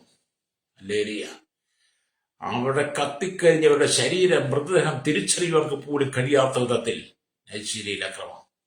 ഹല്ലേലൂയ. എന്നെ കേൾക്കുന്ന ശ്രോതാവേ, ഇങ്ങനെയുള്ള അക്രമങ്ങൾ കടന്നു വരുമ്പോൾ സ്തേവാനോസ് ഇതുപോലെ സുവിശേഷം വിളിച്ചു പറഞ്ഞതിന്റെ പേരിലാണ് അവനെ കല്ലെറിഞ്ഞതെങ്കിൽ ക്രൈസ്തവ സമൂഹം വലിയ പീഡയിലൂടെ കടന്നുപോകും. അനവധി മിഷണറിമാർ, കന്യാസ്ത്രീകൾ, വിശ്വാസികൾ, ദൈവദാസന്മാർ, പാസ്റ്റർമാർ ഉപദ്രവിക്കപ്പെടുമ്പോൾ, ക്രൈസ്തവ സമൂഹത്തെ ഭൂമി ഉന്മൂലനാശം ചെയ്യുവാൻ ശ്രമിക്കുമ്പോൾ, സേവാനോസിനെ പോലെ നിങ്ങൾ കണ്ണുകൾ സ്വർഗത്തിലേക്ക് ഉയർത്തി നിങ്ങൾ ദൈവത്തോട് പ്രാർത്ഥിക്കുന്നെങ്കിൽ ഹല്ലേലൂയ, ദൈവമഹത്വം കാണാൻ കഴിയും. Praise the Lord. ഇന്നും സുവിശേഷ വിരോധികൾ ലോകമെമ്പാടും ക്രൈസ്തവരുടെ നേരെ അദൃഷ്ടി വെച്ചിരിക്കുന്നത്. കാരണം ക്രൈസ്തവരെ പേടിക്കുന്ന ഒരു ക്രൈസ്തവരെ കാണുന്ന ഒരു മറ്റൊരു പേടി. എന്തുകൊണ്ടാണ്? ക്രൈസ്തവർ എന്ന് പറയാൻ ദൈവത്തിന്റെ ജനമാണ്. ഹല്ലേലൂയ. ഇസ്രായേൽ ദൈവത്തിന്റെ ജനം എന്ന് പറയുന്നതിനേക്കാളും ക്രൈസ്തവർ. അതുകൊണ്ടാണല്ലോ ക്രൈസ്തവരെ മുഴുവൻ കൊന്നെടുക്കാൻ ശ്രമിക്കുന്നത്. എത്ര കൊന്നാലും തീരത്തില്ല കേട്ടോ. ഹല്ലേലൂയ. എത്ര കൊന്നാലും തീരത്തില്ല, അതിങ്ങനെ വളർന്നുകൊണ്ടിരിക്കും. Praise the Lord. ഒരാളെ കൊല്ലുമ്പോൾ 4 പേര് സുവിശേഷമായി എഴുന്നേൽക്കും പ്രസംഗിപ്പാൻ. എന്നെ കേൾക്കുന്ന പ്രശ്നികത, സ്തേവാനോസിനെ പോലെ നമ്മൾ കണ്ടുപിടിയണം. അത് അതേ നിങ്ങൾ കഷ്ടവും ദുഃഖവും നേരിടുന്ന സന്ദർഭങ്ങളിൽ കർത്താവിലേക്ക് നിങ്ങളുടെ കണ്ണുകൾ ഉയർത്തി നിങ്ങൾ ധൈര്യപ്പെടണം. അല്ലേ? നിങ്ങളുടെ കണ്ണുകൾ ദൈവത്തിന്റെ വലത്തുഭാഗത്ത് അവൻ നിങ്ങൾക്ക് വേണ്ടി മധ്യസ്ഥം ചെയ്യുന്ന യേശുവിനെ കാണണം. അപ്പോസ്തലനായ പൗലോസ് തന്റെ ആത്മീയ ജീവിത ശുശ്രൂഷയിൽ ഒരുപാട് കഷ്ടതയിലൂടെ കടന്നുപോയി വ്യക്തിയ. പൗലോസ് അനുഭവിച്ചതുപോലെയുള്ള കഷ്ടം നമ്മൾ ആരും അനുഭവിച്ചിട്ടില്ല. അത്രമാത്രം പീഡയിലൂടെ കടന്നുപോയി. അവിടെയെല്ലാം പൗലോസ് പറഞ്ഞൊരു ഭാവമുണ്ട്, ക്രിസ്തുവിലുള്ള ഭാവം നിങ്ങളിലുണ്ടായിരിക്കട്ടെ. ഫിലിപ്പിലേഖനം 2:5 വായിച്ചാൽ കാണാൻ കഴിയും. എന്നിട്ട് പൗലോസ് എന്നെ ശക്തനാക്കുന്ന മുഖാന്തരം സകലത്തിൽ മതിയാകും. കാരാഗ്രഹത്തിൽ കിടക്കുമ്പോഴാണ് ഇങ്ങനെയുള്ള പ്രത്യാശയുടെ വാക്കുകൾ പറയുന്നത്.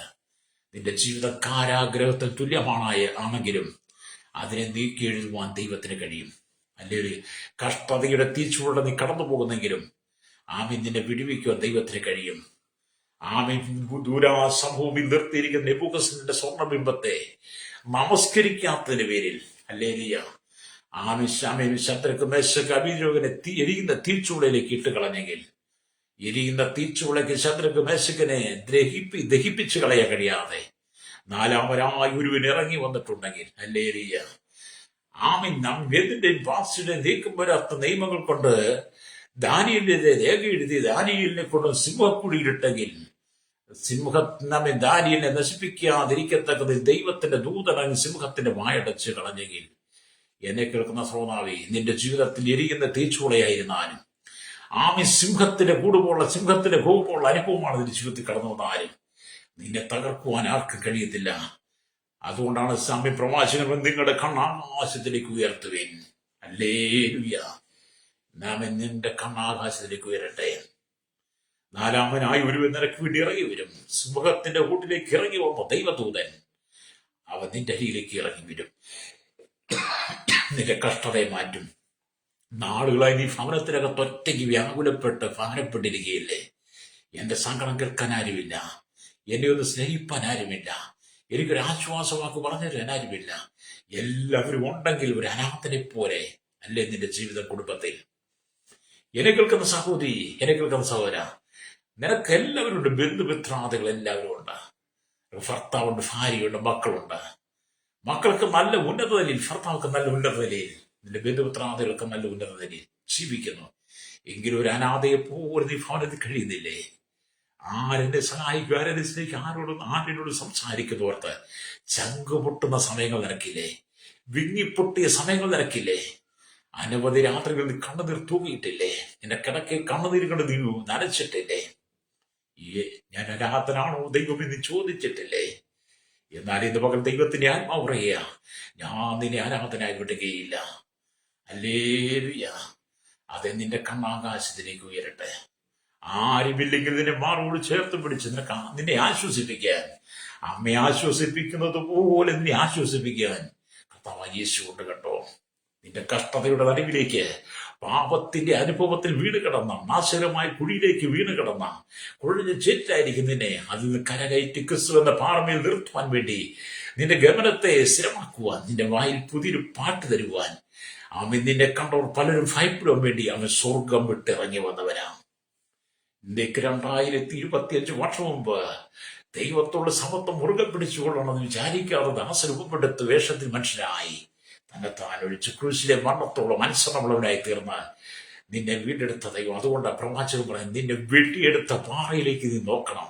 ഹല്ലേലൂയ. നിന്നെ വെട്ടിയെടുത്ത പാറയിലെ കരിഗർഭത്തിലേക്ക് നീ നോക്കണം. ഹല്ലേലൂയ. നീ എവിടെ നിന്നാണ് ഈ നിലയിലെത്തിയത്, എവിടെ നിന്നാണ് നീ ഇപ്പോൾ നിൽക്കുന്ന പൊസിഷൻ നിൽക്കുന്നത് നീ ഓർത്താൽ നിന്റെ കണ്ണാകാശത്തിലേക്ക് ഉയർത്തണം. അതെ, നമുക്ക് ആശ്രയം ദൈവം മാത്രമാണ്. അത് ഞാൻ നിങ്ങൾക്ക് വേണ്ടി പ്രാർത്ഥിക്കാൻ പോവുകയാണ്. പ്രവാചകൻ പറഞ്ഞ വാക്കുകൾ ഇതിനകത്ത് ഒരുപാട് സന്ദേശങ്ങൾ പറയാനുണ്ട്, പക്ഷെ നമുക്ക് സമയത്തിന് പരിമിതിയാണ്. വായിച്ചവന് നിങ്ങളുടെ കണ്ണ് ആകാശത്തിലേക്ക് ഉയർത്തുവിൻ, താഴെ ഭൂമിയെ നോക്കുവിൻ. ആകാശം പുക പോലെ പോയി പോകും, ഭൂമി വസ്ത്രം പോലെ പഴകും, അതിന്റെ നിവാസികൾ കൊതുകു പോലെ ചത്തുപോകും. എന്നാൽ എന്റെ രക്ഷ എന്നേക്കും ഇരിക്കും, എന്റെ നീതിക്ക് നീക്കം വരികയില്ല. അത് നിന്നോടുള്ള ദൂതാകട്ടോ. ദൈവത്തിന്റെ നീതിക്ക് നീക്കം വരാതെ ദൈവത്തിന്റെ രക്ഷ നിന്റെയിലേക്ക് വരാൻ പോവുകയാണ്. നിന്റെ എല്ലാ പ്രതിസന്ധികളെ മാറ്റാൻ ദൈവം ആഗ്രഹിക്കുന്നു. വിശ്വസിക്കുന്നവരോടൊപ്പം ചേർന്ന് പ്രാർത്ഥിച്ചാട്ട്. പരിശുദ്ധ ഞങ്ങളുടെ നല്ല ദൈവം സ്വർഗ്ഗീയ പിതാവേ, അനുഗ്രഹിക്കപ്പെട്ട നല്ല സമയത്തിനാണ് ഈ വചനം കേട്ടുകൊണ്ട് കേരളത്തിലെ 3.25 കോടി ജനങ്ങൾ, തലമുറകൾ എത്തിപ്പെടാത്തവർ, അന്യസ്ഥാനത്തുള്ള ആളുകൾ, ഇന്ത്യയിലെ 145 കോടിയിലധികം വരും ജനങ്ങൾ, തലമുറ എണ്ണത്തിൽപ്പെടാത്തൻ, ലോകരാജ്യം 800 കോടിയിലധികം ജനത്തിനായി കർത്താവിന്റെ മത, സാമൂഹിക, സംസ്കാര, മാധ്യമ, വിദ്യാലയങ്ങൾ, സൈനിക എഞ്ചിനീയർമാർ, സകലമേലും പുതുമേൽ, ആരോഗ്യമേലും, വിദ്യാഭ്യാസ, സാമ്പത്തിക മേഖല, രാജ്യരാഷ്ട്ര തലന്മാർ, രാജക്കന്മാർ, രാജ്യമാർ, പ്രധാനമന്ത്രി, ഗവർണർ, പട്ടാളം, എല്ലാ ഗോത്രങ്ങളെ, ദ്വീപുകളെ, അന്തിമ ട്രൈബൽ മേഖലയായിരിക്കുന്ന ജനത്തിനാണ്. എല്ലാ ദ്വീപുവാസം, എല്ലാ ഗോത്രഭാഗങ്ങളെയും, കരസേന, വ്യോമസേന, നാവികസേനാധികാരികൾ, ശൈശവത്തിൽ, ബാല്യത്തിൽ, കൗമാരം, യൗവനത്തിൽ, വാർത്തത്തിനാലും വൃത്തരശനയാചോർഫിന്റെ ചോട്ടൊരു തടവറയിലായിരിക്കുന്ന ജനത്തിനായി കർത്താവ് ഈ പാടത്തും പറമ്പിലും കൂറയും കല്ലോടും മണ്ണോടും തടിയോടും മല്ലടിക്കുന്ന ചോര വീർപ്പാക്കി കഠിനാധ്വാനം ചെയ്യുന്നവർ, ഹല്ലേലൂയ. വിദേശ രാജ്യത്തെ മടലാണ്ടിൽ കഷ്ടസംഘം പരപ്പെടുന്നു, വിസ നഷ്ടപ്പെട്ടവർ, കർത്താവ് ഈ പാസ്പോർട്ട് നഷ്ടപ്പെട്ട നാട്ടിൽ കിടങ്ങി ഭാരപ്പെടുന്ന തടവിലായിരിക്കുന്നവർ, വിദേശ രാജ്യത്ത് പീഡ അനുഭവ സഹോദരിമാർ, ഹല്ലേലൂയ. ജോലി നഷ്ടപ്പെട്ട ജോലിക്ക് വേണ്ടി ആഗ്രഹിക്കുന്നവർ, ആ വിദേശ ഘടങ്ങളാൽ ഭാരപ്പെടുന്നവർ, ഹല്ലേലൂയ. കർത്താവ് ഭവനമില്ലാത്തവർ, സ്ഥലമില്ലാത്തവർ, കടക്കടിയാൽ ജപ്തി നേടുന്നവർ, രോഗികളായിരിക്കുന്നവർ, തലമുറയില്ലാതെ ഭാരപ്പെടുന്നവർ, വിവാഹ ജീവിതം നഷ്ടപ്പെട്ട് കുടുംബജീവിതം തകർന്നവർ, പാപത്തിനും ശാപത്തിനും വിധേയപ്പെട്ട് കിടക്കുന്നവർ, ക്ഷീരമേഖലയും കാർഷിക മേഖലയും ചെറുതുപോലെ എന്റെ വ്യാപാര വ്യവസായം, വലിയൊരു കച്ചവടക്കാരെ, ആമേ കർത്താവ് വാഹന സെയിൽസ് ചെയ്തവർ, എല്ലാ ടാക്സിയോടും ഡ്രൈവേഴ്സിനെ എല്ലാം പിടിക്കുന്നവരെയും, ആമേ കർഷകന്റെ മെക്കാനിക് മോട്ടോർ രംഗത്തത് ആയിരിക്കുന്ന എല്ലാ മേഖലയിലും കർത്താവ് ജനത്തിന് ദൈവത്തിന് നീതി അയക്കണമേ. കഷ്ടതയുടെ അടികളിൽ കടന്നു പോകുന്ന ജനത്തൊരു ആശ്വാസമായി അവിടുത്തെ സാന്നിധ്യം ഇറങ്ങണമേ. കർത്താവ് ഈ കേരളത്തിൽ വിദേശ കർത്താവ് വേല സ്നേഹിച്ച് കഠിനാധ്വാനം ചെയ്യുന്ന ദൈവദാസദാസന്മാർക്ക് വേണ്ടി പ്രാർത്ഥിക്കും. സുവിശേഷം ജയിലിൽ കിടക്കുന്നവർക്കായി നൈജീരിയൻ ചെറിയുള്ള ജനത്തിനു വേണ്ടി പ്രാർത്ഥിക്കുകയാണ്. ഇന്ത്യയുടെ വടക്കേന്ത്യയിലുള്ള പ്രധാന ദൈവദാസദാസന്മാർക്കായി കഷ്ടത്തിലൂടെ കടന്നു പോകുന്ന, പീഡയിലൂടെ കടന്നു പോകുന്നവർ, കർത്താവിന് വേണ്ടി ജീവൻ കൊടുക്കേണ്ടി വന്നവർ, കുടുംബങ്ങളെ സ്വന്തം നാട് വിട്ട് ഊര് വരയ്ക്കവരെ നാട്ടിൽ നിന്ന് ഓടിപ്പായിച്ച കഷ്ടതയിൽ വരാന്തരങ്ങളിൽ ആമയൊക്കെ താമസിക്കുന്നവരുണ്ട്. അവരൊക്കെ ഓർത്ത് നിങ്ങൾ പ്രാർത്ഥിക്കുന്ന കർത്താവ് ആശ്വാസം. ലോകം ഞാൻ ഒരിക്കലും അനുകൂലമല്ല, എന്നാൽ കർത്താവ് നിങ്ങളുടെ കണ്ണ് ആകാശത്തിലേക്ക് ഉയർത്തുക എന്ന് പറഞ്ഞ പോലെ പ്രതികൂലത്തിന് സേവാനുസ കണ്ണ് ആകാശത്തിലേക്ക് ദൈവമഹത്വം കണ്ടതുപോലെ കർത്താവ് ഈ കണ്ണ് വിലോട്ട് ഉയർത്തി ദൈവസാന്നിധ്യം അനുഭവിക്കാൻ ഒറ്റപ്പെട്ട സങ്കടപ്പെടുന്ന അനുഭവത്തിനിടയിൽ തന്റെ ജനത്തെ വിടുവിക്കണമേ പ്രാർത്ഥിക്കുന്നു. എന്റെ കേരളത്തിന് വേണ്ടി കാലവർഷം വളരെ പെയ്തിറങ്ങുന്നു. നാശനഷ്ടം ഉൾപ്പെട്ടവர்களോ, മലയിടിച്ചുകളിലോ, വെള്ളപ്പൊങ്ങളോ, പ്രളയങ്ങളോ, പേമാരിയോ, കൊടുങ്കാറ്റോ, ചുഴലിക്കാറ്റോ, ഭൂകമ്പങ്ങളോ ഇല്ലാതെ കേരളത്തെ സൂക്ഷിക്കുമ്പോൾ രാജ്യത്തെ സൂക്ഷിക്കണമേ. ലോകരാജ്യങ്ങൾ സൂക്ഷിക്കണം. രാജ്യങ്ങൾ തമ്മിൽ സമാധാനത്തിലേക്ക് മടങ്ങി വരെ പ്രാർത്ഥിക്കും. യുദ്ധങ്ങളും, യുദ്ധസ്രോതകളും, ക്ഷാമങ്ങളും, ഭൂകമ്പങ്ങളും, മഹാവ്യാധികളും അവിടെയായി ഉണ്ടാകുമ്പോൾ നല്ല രീതിയിൽ ആരമാണ് കർത്താവിന്റെ വരെ വാസനമായി തിരിച്ചറിഞ്ഞുകൊണ്ട് സകല ജനങ്ങളും മാനസാന്തരം മടങ്ങി വരുവാൻ ദൈവമേ അവിടുത്തെ കരങ്ങൾ ഏൽപ്പിക്കുന്നു. മദ്യപാനികൾ മാനസാന്തരം, വെളിക്കുത്തവർ മാനസാന്തരം, മൈക്കലടികൾ മാനസാന്തരം, മദ്യരൂപികൾ മൈക്കലുകൾ സന്ദർശിക്കാതെ തീവ്രവാദികൾ, ഭീകരവാദികൾ, വർഗീയവാദ രാജ്യരാഷ്ട്രങ്ങളെ കൈപ്പിടിയിൽ ഒതുക്കാൻ ശ്രമിക്കുമ്പോൾ, രക്തചുരുതി നടക്കുമ്പോൾ, ഹിറ്റ്ലറിനെ പോലെ, നീറോയെ പോലെ രാക്ഷസ സ്വഭാവമുള്ള സകല തീവ്രവാദ, വർഗീയ എല്ലാ ഭീകരവാദികളെ സന്ദർശിക്കാനായി മാനസാന്തരം കൊടുക്കണമേ. മനുഷ്യ കർത്താവ് സഹജീവിയോട് സ്നേഹം പ്രകടിപ്പിക്കുക, സ്നേഹം കാണിക്കുവാൻ പരസ്പരം തമ്മിൽ ഭാരങ്ങളെ ചുമന്ന് അന്യോന്യം ഭാരങ്ങളെ ചുമന്ന് ഒരു പ്രാപ്തി ക്രിസ്തുവിന്റെ സന്തോഷം നിലനിർത്തുവാൻ ജീവിതത്തിൽ മനുഷ്യൻ മടങ്ങി വരുവാൻ ഈ ജനത്തെ ഏൽപ്പിച്ച് പ്രാർത്ഥിക്കുന്നു. സകല മുഖത്ത് കൊടുക്കണം യേശുവിന്റെ നാമത്തിൽ തന്നെ. ആമേൻ, ആമേൻ, ആമേൻ.